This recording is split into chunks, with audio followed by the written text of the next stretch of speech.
Y ahora sí, seguimos en este Woman Leadership Forum. Yo soy Florencia Lendoiro, soy subeditora de la sección Negocios del Cronista. Me toca ahora arrancar con una serie de entrevistas, todas muy interesantes. Esta, sobre todo, ahora que te tengo, Fernando, acá. Voy a presentar a Fernando Troilo. Él es consultor y profesor de gestión de talento y autor de algo que vamos a hablar en esta conversación, del libro Ser SEO. Lo tenemos acá, muchas gracias. Bueno, primero, gracias por estar con nosotros. No, gracias a ustedes por invitarme, Flor. No, por supuesto. Queríamos hablar un poco del libro, ¿no? De Ser SEO, lo importante que es en foros como este, hablar de estos temas. Bueno, contanos primero cómo surgió este libro. Bueno, mira, la idea surge a partir de mi propia experiencia profesional trabajando en recursos humanos y sobre todo al haber acompañado a varios ejecutivos en su desarrollo profesional de carrera y al reflexionar y analizar cómo son los modos de desarrollo para alcanzar estas posiciones ejecutivas, entre ellas las de SEO. Y por otro lado, si bien hay mucha bibliografía y material sobre tema liderazgo en general y sobre temas de competencias gerenciales o directivas, son muy en temas generales y hay pocos estudios específicos sobre la posición de SEO. Claro. Y hay muchos menos que revisten un carácter empírico sobre un estudio de mercado. De hecho, una cosa que hice antes de escribir el libro, indagué sobre qué estudios previos existen y encontré 5 en Estados Unidos, 1 en Australia y otro en India, que han hecho esto de investigar particularmente la posición de SEO en el campo. Así que yo fui ahí, fui a entrevistar a 30 SEOs de filiales locales de multinacionales y a partir de eso hice una investigación a partir de la cual surgió la publicación del libro. ¿Cómo se eligieron esos SEOs? Y contanos tu experiencia, ¿no?, de conversar con ellos. Bueno, lo primero que hice es ir a, obviamente, la accesibilidad que yo tenía para poder entrevistarlos. De hecho, contacté a 68 SEOs para finalmente lograr tener una muestra de 30, que metodológicamente era el número que estaba buscando.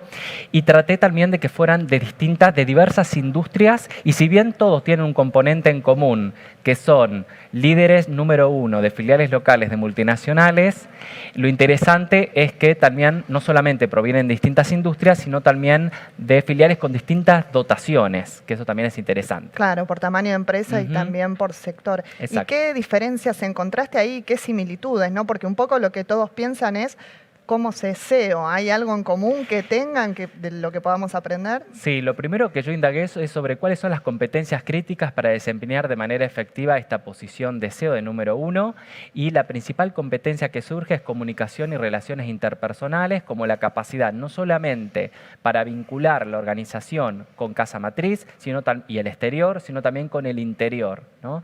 La segunda competencia que surge de manera genérica también es liderazgo y gestión de personas enfocada en la búsqueda del desarrollo del talento. La tercera competencia, planificación estratégica para poder equilibrar no solamente el corto, sino también el largo plazo. Y otras competencias también, flexibilidad, adaptación al cambio y agilidad. Esas son las 5 primeras. En el libro detallo en realidad 11 que concuerdan los SEOs en mencionar como críticas. ¿Todos los SEOs tenían ese denominador común que fue aprendido o es, digamos, un talento nato que tienen los SEOs? Bueno, una cosa que indagué es sobre de qué manera se habían socializado y desarrollado estas competencias. Y lo cierto es que la mayoría de ellos hicieron enfoque en la experiencia. Nada reemplaza la experiencia, las distintas posiciones y roles que han tenido previamente, sobre todo en las experiencias con gran implicancia emocional, que realmente lo hayan llevado a estrechar, a flexibilizar estas competencias, como puede ser una expatriación o haber participado de proyectos regionales y globales, trabajando con personas diversas, ¿no? Ahí yo creo que hay un punto de diversidad que es también motor de desarrollo para estos SEOs, para haber desarrollado las competencias críticas. Es importante, veo, los vínculos, ¿no? La experiencia personal aplicada a lo laboral. De cualquier forma, ¿cómo impacta el contexto dentro de la compañía y también la cultura de la compañía, que también debe cambiar, ¿no? El tipo de liderazgo. Sí, totalmente. Uno de los puntos fue indagar justamente cómo influía el contexto externo, y el contexto externo influye principalmente en la necesidad de desarrollar una de las habilidades, competencias críticas que mencionan, que es la flexibilidad y la adaptabilidad al cambio, justamente para hacer frente a un escenario local, por el tipo de economía, por los vaivenes propios que ya conocemos del mercado, lo cual hace que tengan que estos CEOs flexibilizar e ir desarrollando esta competencia de adaptabilidad. Y por otro lado, también el contexto influye en la necesidad de desarrollar, según los CEOs, mayor conocimiento financiero. Y esto también es una particularidad local. Ah, eso te iba a preguntar, ¿no Sí. coincide con otras partes del mundo? ¿Tiene que ver con las crisis recurrentes que tenemos? Sí, totalmente. Es algo muy notorio porque en los estudios previos que menciono, estos 7 estudios que han analizado, surgen competencias más en términos de habilidades gerenciales, pero no surge conocimiento técnico. Sin embargo, obviamente, por esta situación particular de nuestro país, se hace primordial tener este conocimiento financiero. ¿Qué más en qué puede contribuir una empresa para que, porque nos decías, una de las habilidades del CEO tiene que ser la gestión del talento, definitivamente. ¿Cómo se gestiona su propio talento, no? Bueno, ahí entra lo que es la influencia de la propia cultura organizacional. De hecho, el principal factor que mencionan los CEOs como influyente de parte de la cultura son las experiencias pasadas con jefes. Es decir, el propio liderazgo modela también como ejemplo la posibilidad de desarrollar en otros la competencia de liderazgo y gestión de personas. O sea, por la negativa y por la positiva puede ser. Totalmente. Y también las experiencias en haber trabajado en equipo. O sea, los equipos de trabajo como aspecto cultural, también según los CEOs, es un aspecto muy importante que los ayuda en el desarrollo de estas competencias críticas. Las experiencias pasadas trabajando con equipos, sobre todo en aquellos que han sido más diversos, con lo cual ahí han tenido, por ejemplo, que desarrollar la comunicación y relaciones interpersonales con mayor fluidez para adaptar el registro a los distintos interlocutores tan diversos. Claro. Fernando, ahí entras en un tema que nos interesa mucho en el foro de hoy, que tiene que ver con la diversidad, ¿no? Leyendo un poco el libro, faltan CEOs mujeres en muchas compañías. La Argentina tiene un déficit en ese sentido.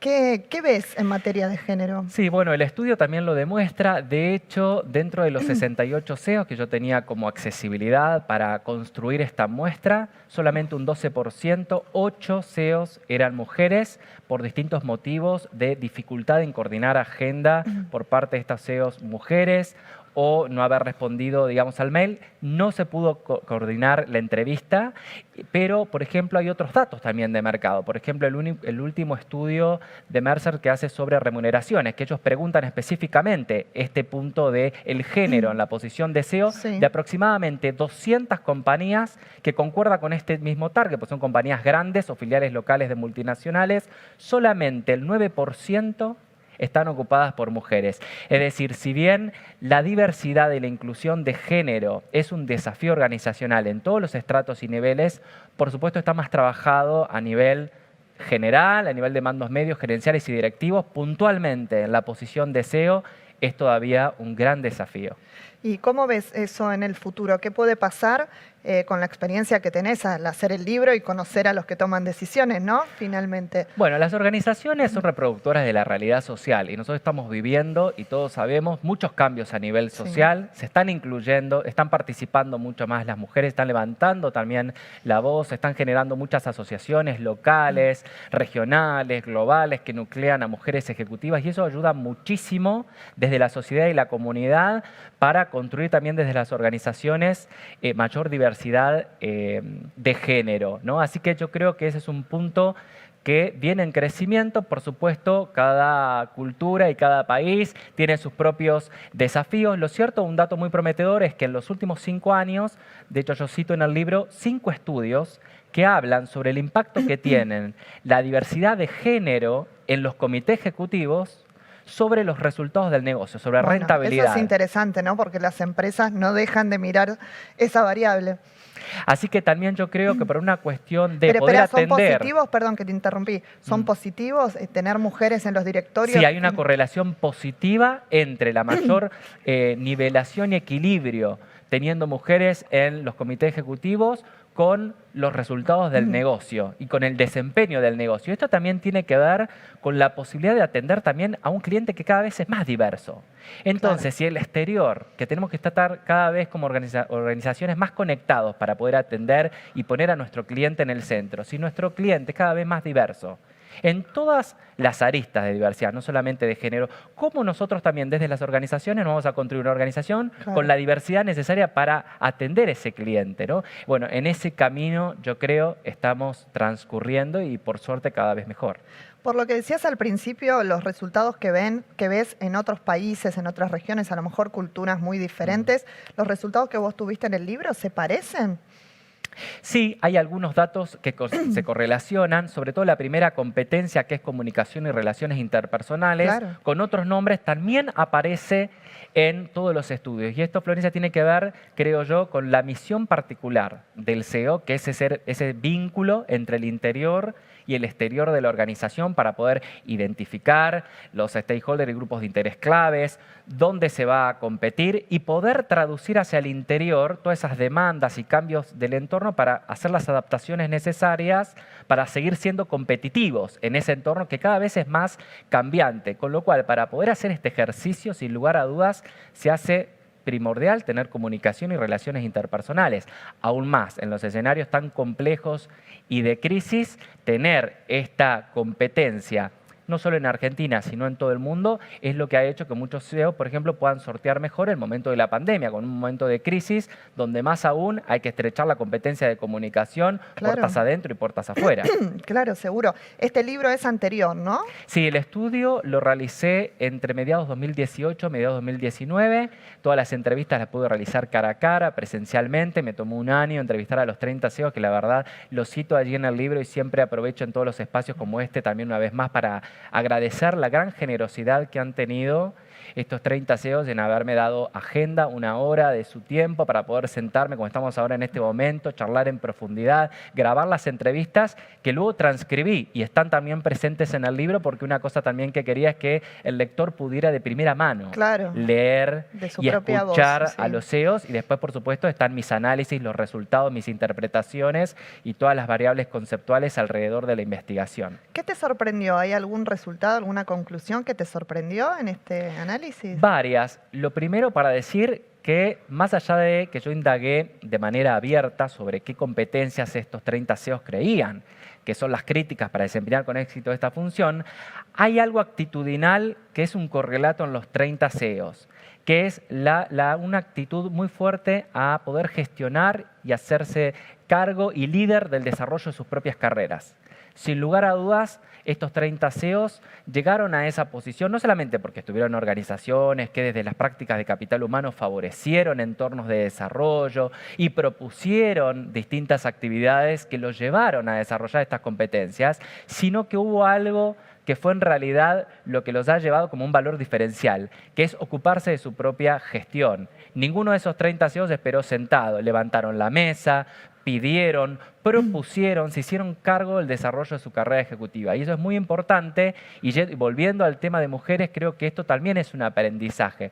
No solamente para estos CEOs que entrevisté, sino también para las mujeres y para cualquier persona que quiera hacer una carrera ejecutiva.